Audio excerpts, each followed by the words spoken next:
Imagine this, you're having chest pains. Sharp, radiating down your arm.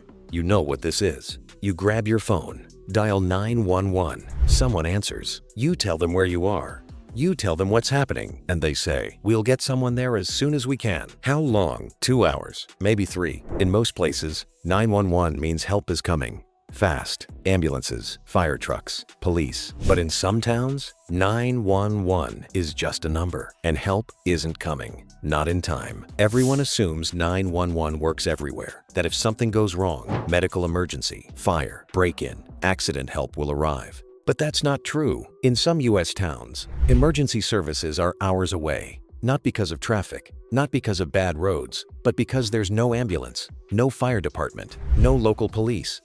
Today, we're counting down 10 U.S. towns where calling 911 gets you nothing. Not because the system is broken, but because there is no system. Some towns are too remote, some are too small to afford services, and some just got forgotten. As we go through this list, imagine the same scenario in each place. Something goes wrong. You need help, and you're on your own. Let's start with a town where help exists. It's just really, really far away. Number 10. Supai, Arizona, 8 miles down into the Grand Canyon. Supai, Arizona is the most remote community in the lower 48 states. It's home to the Havasupai tribe. About 450 people live here year-round. And you can't drive there. No roads. The only ways in are hiking, helicopter, or mule. Mail is delivered by mule. Supplies come by helicopter. And if you have a medical emergency, same deal. There's a small clinic in Supai. But for anything serious, heart attack, stroke, major trauma, you need a helicopter evacuation to Flagstaff, which is over 100 miles away. And helicopters don't fly at night or in bad weather. So if something happens after dark or during a storm, you wait until morning or until the weather clears. Now imagine this. You're visiting Supai, you're hiking, you slip, you fall, you break your leg, badly, bone through the skin.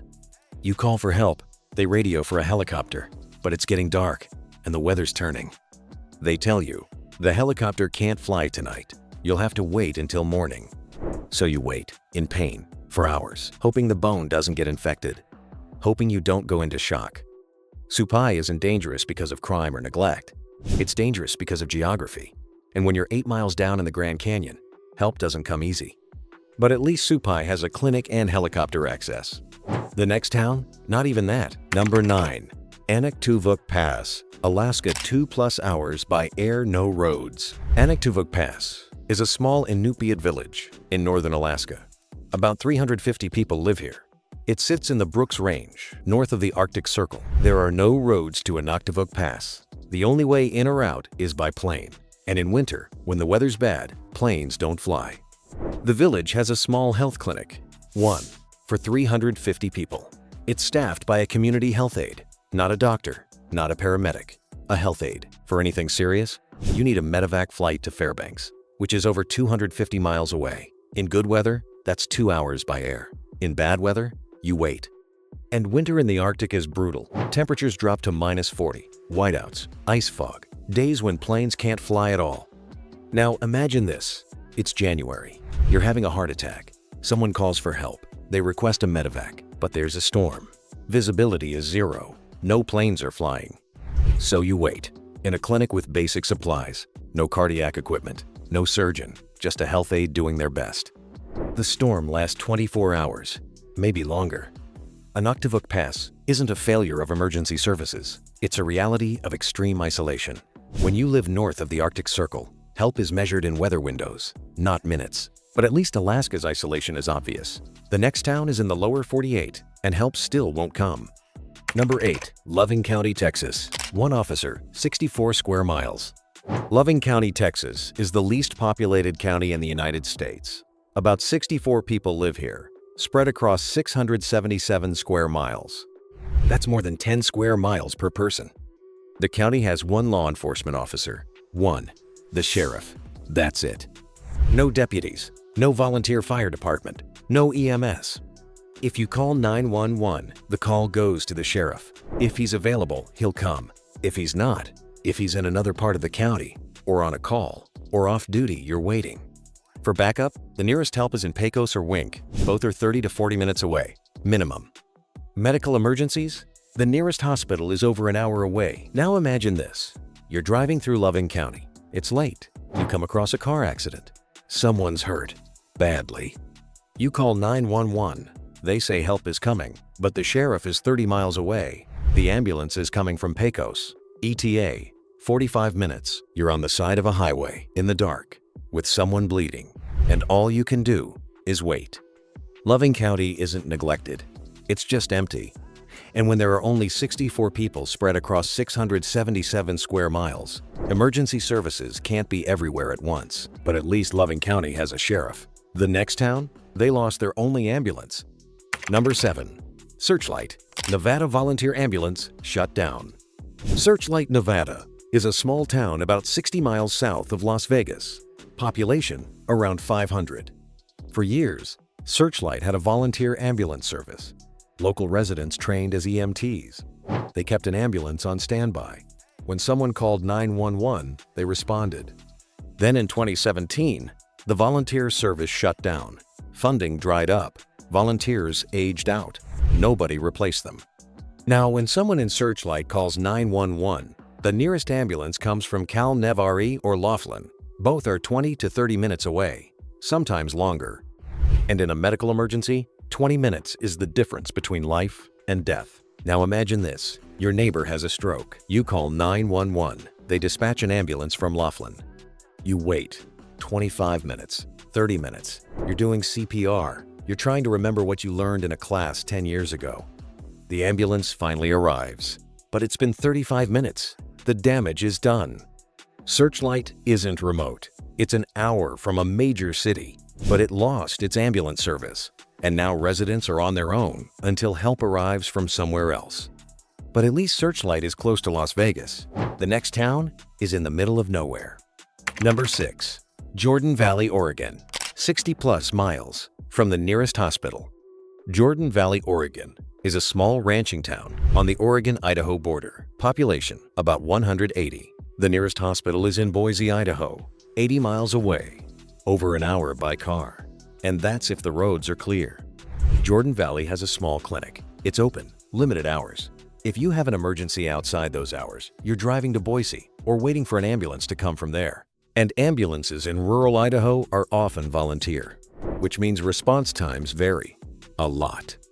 Now imagine this. It's a Saturday night. You're at a friend's house. Someone chokes. They can't breathe. You call 911. The nearest ambulance is in Boise, 80 miles away. ETA, 90 minutes, maybe longer. You try the Heimlich. It doesn't work. You're panicking. They're turning blue. By the time the ambulance arrives, it's been over an hour. Too long. Jordan Valley isn't dangerous because of crime. It's dangerous because of distance. And when the nearest hospital is 80 miles away, time isn't on your side. But at least Jordan Valley has roads. The next town? Getting there is half the problem. Number 5. Challis, Idaho Volunteer Fire. No EMS, hours from help. Challis, Idaho is a small town in the Salmon River Valley. Population around 1,000. It has a volunteer fire department, no paid firefighters, just locals who respond when they can. It has no local EMS. The nearest ambulance service is in Salmon, 50 miles north, or Arco, 80 miles south. The nearest hospital? Also in Salmon, 50 miles, over an hour away on mountain roads. Now imagine this. Your house catches fire. It's the middle of the night. You call 911. The volunteer firefighters are called, but they're at home. They have to get dressed, drive to the fire station, get the truck, then drive to your house. By the time they arrive, it's been 15 minutes. Your house is fully engulfed. Or imagine a car accident on Highway 93. Someone's injured. You call 911. The ambulance is coming from Salmon, 50 miles away, over an hour. You're doing first aid with whatever you have in your car and hoping they survive until help arrives. Challis isn't neglected. The volunteers do their best, but volunteers have day jobs, and when you're an hour from the nearest hospital, every second counts. But at least Challis has some services. The next town has almost nothing. Number 4. Eureka, Nevada 1 Volunteer EMT, no fire department. Eureka, Nevada is a small mining town in central Nevada. Population around 480. It has no paid fire department, no ambulance service, 1 volunteer EMT. 1. The nearest hospital is in Ely, 78 miles away, over an hour on Highway 50. If you have a medical emergency in Eureka, the volunteer EMT responds if they're available. If they're not, you wait for an ambulance from Ely, which takes over an hour, minimum. Now imagine this. You're working at one of the mines outside Eureka. Heavy equipment accident. Someone's trapped, bleeding. You call 911. The volunteer EMT is on their way, but they're one person with basic equipment. The ambulance is coming from Ely, 78 miles, 90 minutes. You're doing what you can, trying to stop the bleeding, trying to keep them conscious. But 90 minutes is a long time, and by the time the ambulance arrives, it's too late. Eureka's isolation isn't a mistake, it's geography. And when you're in the middle of Nevada with one volunteer EMT, help is a hope, not a guarantee. But at least Eureka has a volunteer. The next town, even volunteers gave up. Number 3. Chinook, Montana, no ambulance. Volunteer fire only. Chinook, Montana is a small town near the Canadian border. Population around 1,200. It used to have an ambulance service. Then it shut down. Funding issues, staffing issues. Nobody wanted to take it over. Now, when someone in Chinook calls 911, the nearest ambulance comes from Hove, 25 miles away.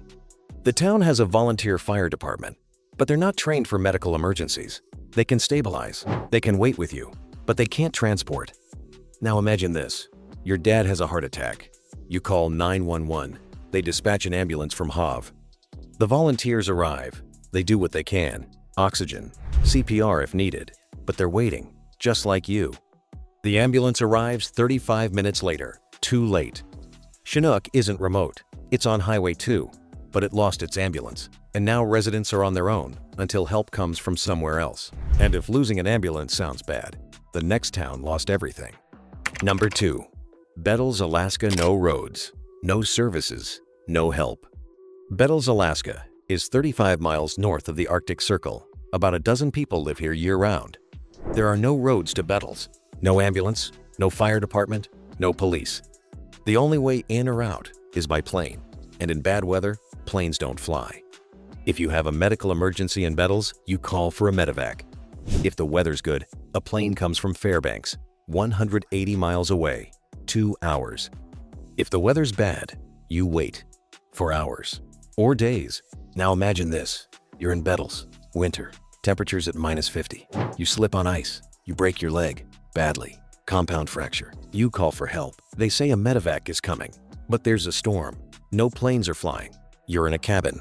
No medical supplies, no painkillers, just you and the cold.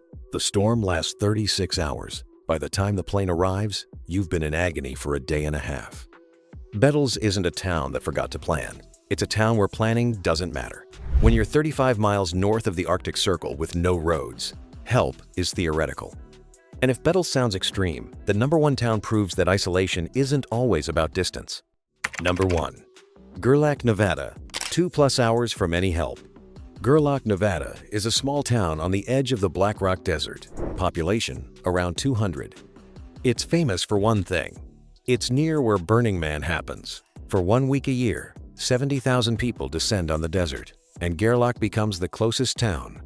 But the rest of the year, it's empty, isolated, and hours from any emergency services. The nearest hospital is in Reno, 110 miles away, nearly 2 hours by car. The nearest ambulance? Also Reno, or sometimes Winnemucca, which is even farther.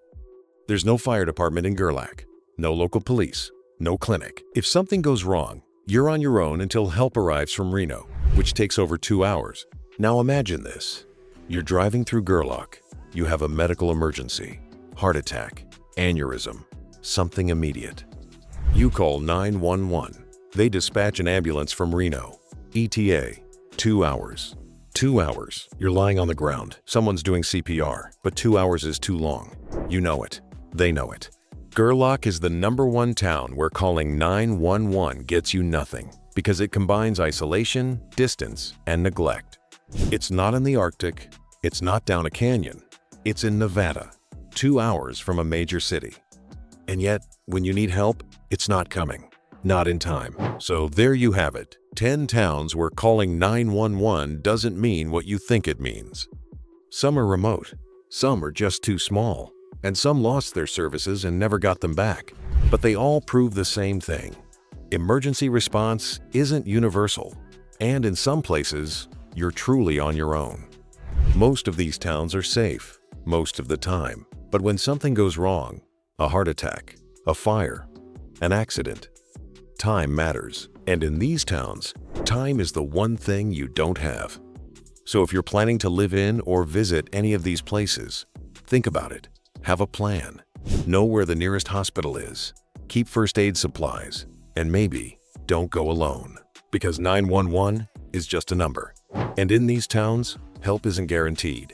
Thanks for watching.